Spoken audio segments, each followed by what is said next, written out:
Hey, my name's Sylvia, also known as Soft Sweater on the internets, and this is the third episode of the Wrong Side podcast, which is my podcast.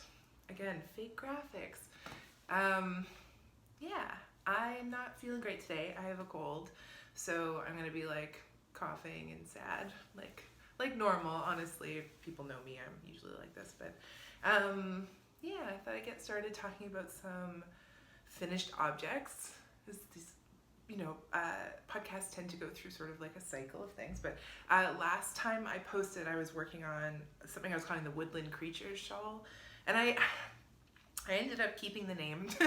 People seem to like it, but also I just can't think of anything better, and it's not the worst name ever. So I finished my first sample, which is out of the Lichen and Lace Rustic Heather Sport, which I'm now completely obsessed with. And I think because I have my AF lock on, this is not gonna focus. I'm gonna oh god, there we go. So very, very, very pretty. It's kind of greens and pinks and kind of sagey colors. And I was working on my second sample of that, which is now finished. I don't exactly know what happened, but I managed to mess up my own gauge. I'm pretty sure that I just stepped down to needle size. So the larger sample has a smaller gauge, which is just stupidly confusing for a pattern. So I'm just gonna make note of it in the pattern, and both gauges look amazing. So it's not really a problem. It's just sort of a personal. I wouldn't have done it that way if I had known what I was doing. So I really like this sample. It's a slightly larger one. It's my size, and of course, because of the grays and the pinks, that's more kind of my alley. So I'm digging that. But yeah, that is out of the Lichen and Lace Rustic Heather Sport, which I think might be getting close to some of my favorite yarn. I bought a large shawls quantity of the Sky colorway a couple days ago, and for no reason other than it's so beautiful. You can't see the color here. There's the endless problem with there. That's getting close. It's sky. It's sort of a little bit grayer than the kind of blue sky that you would think, but it's so pretty. Yeah. And my other finished object is this guy, which is just like a huge messy knit sweater, which I love. I'm not gonna stand up to show you the length, but it's super, super long. It honestly is a dress. It would fit anyone else like a dress. It goes past it's like a tunic size, look. I knitted on really big needles, and I kind of wanted it to look rough, so I was going to drop stitches and stuff, but I ended up just going with sort of a kind of rough construction. So, but I like it. I think next time I'll do a black or gray, but it's blue. It goes with my wall. I just love these sweaters. I've been wearing them every day. I have the black one and the gray one, which I think I've worn in both of the last two podcasts. So I'm just really loving it. And I like it's lovely. It's just lovely.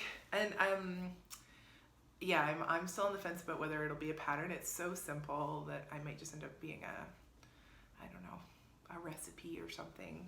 Tell people how to do it based on their gauge or something. Right. I have a lot of whips. I was sort of gonna go through all of them, but now I'm kind of just looking around. I guess I will. I'll go through the good ones. I'm really excited about one of them. Ooh, and I'm gonna talk about cameras later.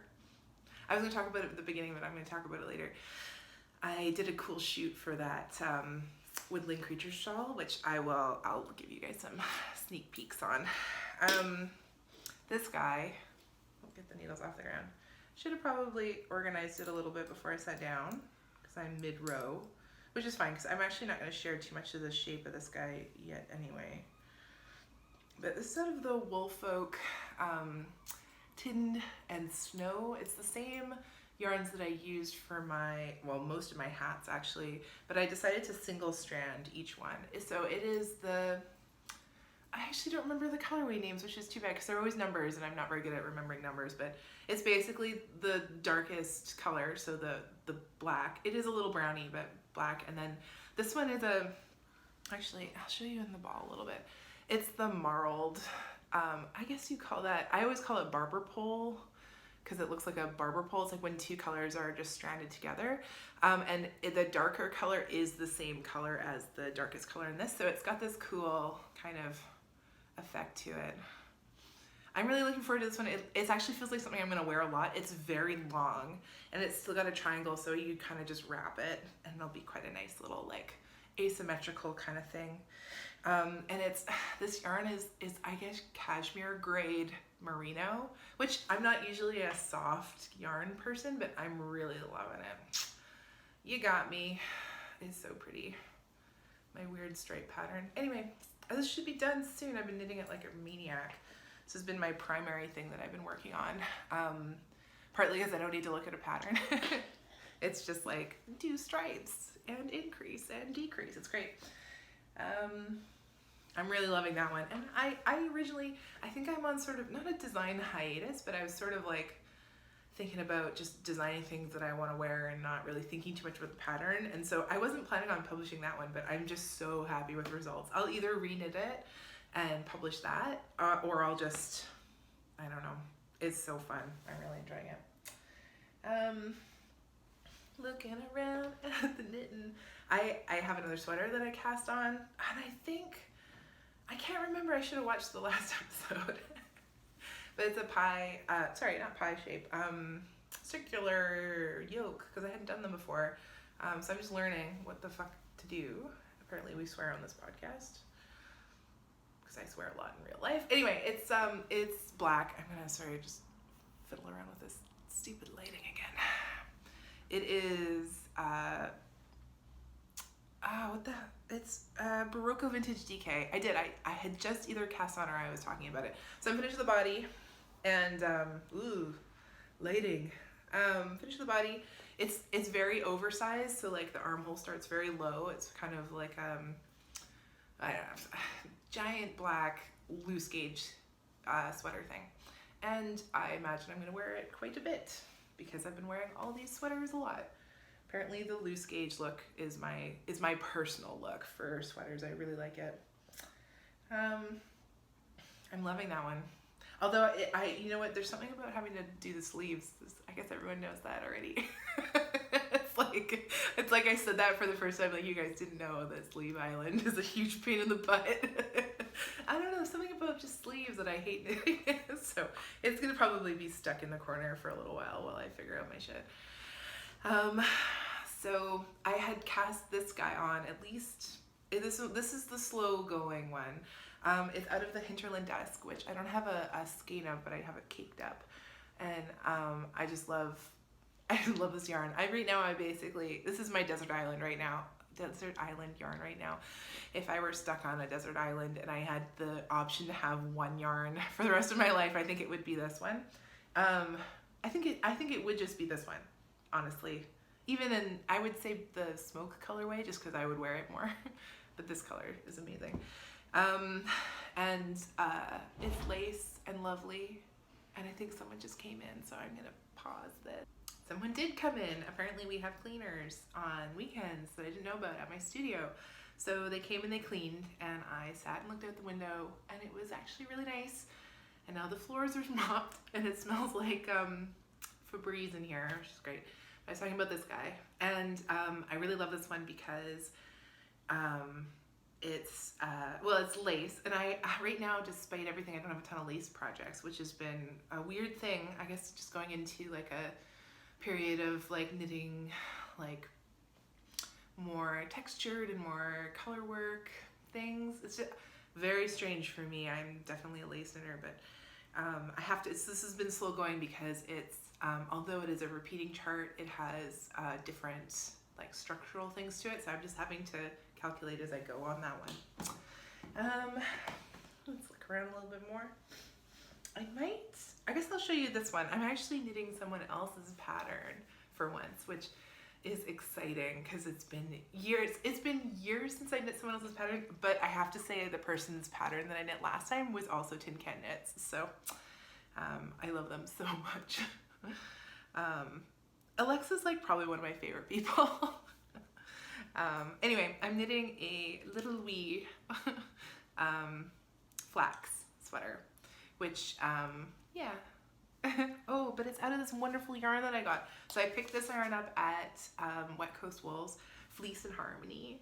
And I had a conversation with the folks who run this place, and they're awesome. And this yarn is, I guess it's more of an Aran weight.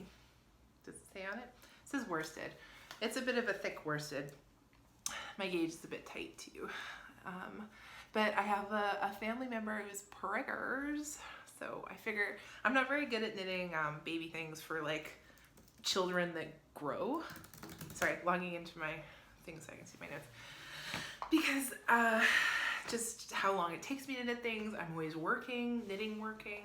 It's hard for me to actually get like my, I don't know, measure a child and then knit a child a thing before the child is no longer is able to wear it. So, but newborns are nice because I have 9 months.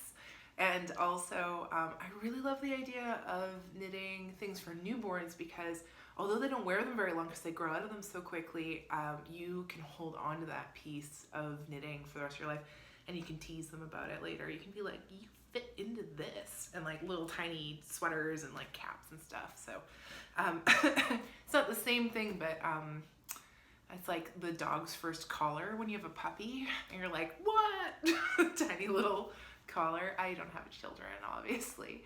But yeah, so I'm just excited to knit that and to like have it not be something I have to think about, just be able to follow a pattern. And I just love to get knit so much. Yeah, okay, so looking around me, I might talk a little bit about, well, why don't I just cough a bunch in the meantime? I was going to talk about camera gear. I had, Michaela had asked me about talking about cameras, and I think I'll do like a camera specific one at some point. Grandiose dreams of things, but I thought I would talk about this lens that I bought, and I had a concept in mind for a photo shoot for this Woodland Creatures shawl that was based around, and this is going to sound so dorky, usually my inspiration comes from like deep within and it's very visceral, but I'm like was straight up watching TV. The Chilling Adventures of Sabrina, which I liked it, but the thing I liked the very most about it was that when magic is happening, they have this completely wackadoodle lens that they use.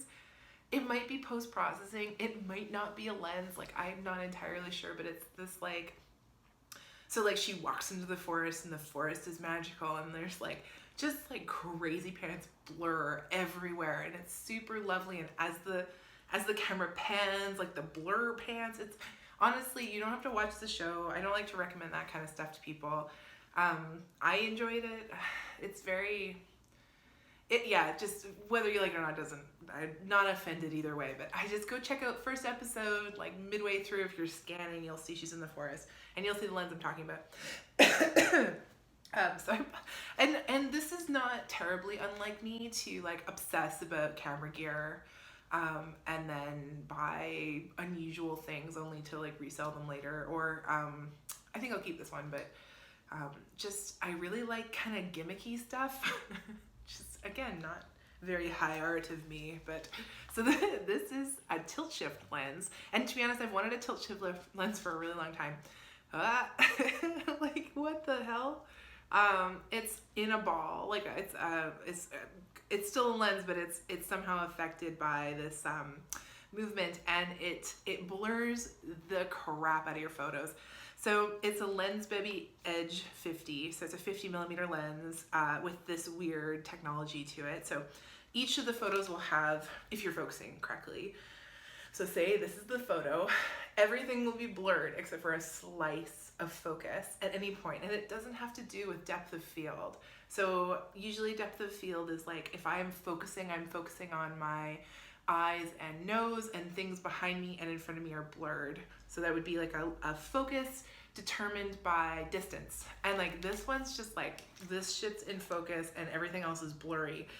And it's fascinating. It's super tricky to use, and the whole time I was like shooting with it.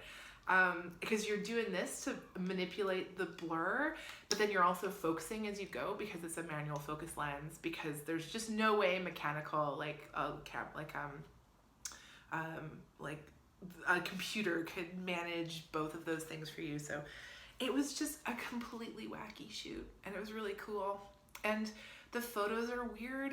They don't really do the exact effect that the Sabrina, Chilling Adventures of Sabrina did, because it's just not the same lens, but it's pretty cool. And the cool thing about tilt shift lenses are, and I'll probably link this in the show notes, is that if you take a photo from like really far away, like if you're on top of a building and you take a picture of the city, that sharp focus, like along an entire chunk of the photo, will make it look like it's a miniature. Like it's this weird effect because it's not contingent on what's in focus being a certain distance away from the camera. That strike of focus just makes it look like everything's miniature. It's very cool. So in theory, I could do that with this lens too if I wanted to stand on a building and take a photo. It's a portrait lens, so 50mm lenses I don't think are typically used to take like landscape shots. They can, any lens can do whatever, but you know, so anyway, I got to shoot that with Nicola, and she was a trooper because it's definitely November and definitely cold, and she was just wearing a shirt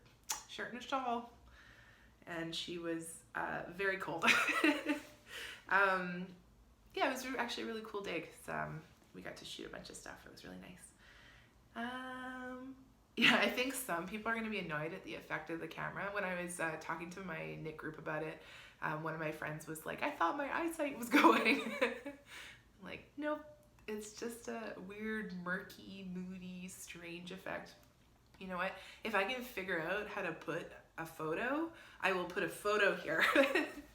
If not, you'll just have to wait till the pattern's published, which won't be very long. It's just finished being tech edited. And I'm just waiting to hear back from one of the shops in Vancouver about whether they want me to launch with them, with the yarn. It was really lovely. I'm just looking at all my notes here. What else do I have? I can just show you yarn. I think this is my favorite part. It's just being like, look. So these aren't going to go together, but I just love them. I have now officially gone Lichen and Lace mad. It was clear by the first episode of this that Lichen and Lace was going to be something that I spend a lot of time talking about, but it's happened officially now. There's a couple shops locally that are carrying Lichen and Lace now. 88 Stitches has always had it. If you're local to like greater Vancouver area, 88 Stitches has always had certain amounts of Lichen and Lace, but they have the Rustic Heather Sport now. And Three Bakes Full picked it up, and I believe Mila as well. So there's a lot of options. I should maybe just talk more about this yarn. Oh, it blocks so nicely. I wasn't surprised because I've used this base before, but you're always, when you pull something off the blocking mats and you're like, whoa. That's what this felt like. It's super lofty and light, and like it's still very rustic, so don't be, mad if it feels sheepy when you're done, but it's just really blocked out. Lovely like. Is that it? Is that all I have? Wow, I thought I was gonna have way more than I actually ended up with. Okay, well, we can talk a little bit more about, I was talking about the fade shape, the origin of the fade shape last episode, and a couple of folks PM'd me, and there were lots of comments, and people were talking to me, just emails about who had designed it first, and I was really, really happy to hear that it was Martina Bem. I always mix Melanie Berg and Martina Bem up, not at all looking at them, they're very different, but just the MB names. So, but no, Martina Bem was the one who originated that shape, which I want to like ask, like, what made you, how did you do it? Like, I don't understand. I know it's just, that shape is just two sideways bias triangles together. And then at some point you just stop increasing for one side, and it kind of disappears into the swoop of it, and then it just you decrease. Sorry, you cast off that final edge once it's done being consumed, I guess. But still, just like to create something like that, I'm always really curious about how people do that. It's hard to invent a new shape. It doesn't happen a lot, and that one is so wearable and nice, and just there's something about the fact that you're knitting it sideways, so you have like one color on this side and one color on this side, and like whatever you want in the middle. It just makes a lot of sense to me. So kudos to Martina Bem. Also, we were talking about how Melanie Berg Sweater Freak Knits, who's Jenny F, as well as Andrea Mowry, all have patterns with that shape. I'm definitely got my eye out for that shape. I really like it. I think it's pretty. Oh, can you guys hear the pigeons? This is a shit show episode. There's pigeons living in the wall there, and they just make this lovely little rattling noise against the pipes every once in a while. But yeah, I'm scrambling. I don't know what else to talk about. I guess there's been a lot of stuff going on around the Making Things app. And I don't really want to talk about it too much because there's so much information online about it if you're curious about it. It's like a new app, which isn't an app, it's a website that's sort of a competitor to Ravelry, but it's subscription based, and a whole bunch of designers were on it, and then now a lot fewer of them are on it and all that stuff. But out of this kind of murky mess of problematic stuff and conversations that have happened, the most lovely thing happened, which is that Ravelry is now on Instagram. So you should go follow them. They're hi.ravelry on Insta, and I've been loving their posts. They've been posting about stats and the story of Ravelry, and just like my love of both of those things is so strong that I just like, it's been very, very cool. I'm really happy that they're finally on there. Not to say that they weren't engaged as well. Like, I know both of the founders have Instagram accounts, and like, but just it's cool to have like Ravelry have an Instagram account. So now if you post things, you can tag them and annoy them and stuff, just like all the other things that I love doing on Instagram. So yeah, they also have just been a huge outpouring of love for Ravelry and all that they've done for the community, and you can sign up and give donations and, you know, other things like that to support that crew. And I just highly recommend you do it if you feel like it. They've been just they're responsible in the very best way for all of this amazing community that's come out of the knitting world. And I am unendingly grateful for the work that they've done and the politics behind it, just how it's free to use and supporting designers 100%. You know, there's so few fees associated with Ravelry for people who are designing and publishing on there. I mean, they're just truly in it for the community, you know, quietly. It's not part of their, you know, spiel to get you to sign up. They're my favorites, so you should go follow. Yeah, and I will, you know, yeah, I will love them forever. I love them. Cool. I have like nothing else to talk about. I always do a book at the end, and I did not do a book this time because I'm still reading that mindfulness way through depression. I'm getting close to the end. Super recommend it, but I didn't bring it with me today. I have been listening to, I'm like added segment. Oh God, this really is how my brain works. I was like, instead of a book recommendation, why don't I do a music recommendation? Because I have been listening to just like a cool, like awesome new artist named Billie Eilish. And she has a song called You Should See Me in a Crown. She's also got a song called Ocean Eyes.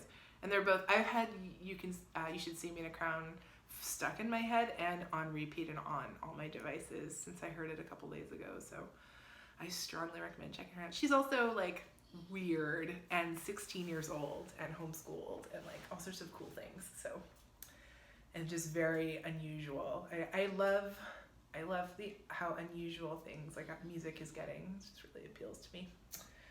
Okay, this is another short. It's like they're getting shorter. Maybe not. Maybe once I combine the two videos it'll be good, but cool. Yeah. I don't know what else to say. I hope that this is a decent podcast. I hope you liked it, and I hope that this watching this finds you well and that you're in a good spot, and maybe it's like there's a little gleam of sunshine out. Not today, it's raining, but that's okay. Yeah. All right, I guess I'm gonna wrap up, and I will see you guys in a couple weeks for episode 4. I'm still trying to wrangle my way into getting some guests onto here, so maybe there'll be a friend or two, or not. That's also okay. Okay, bye.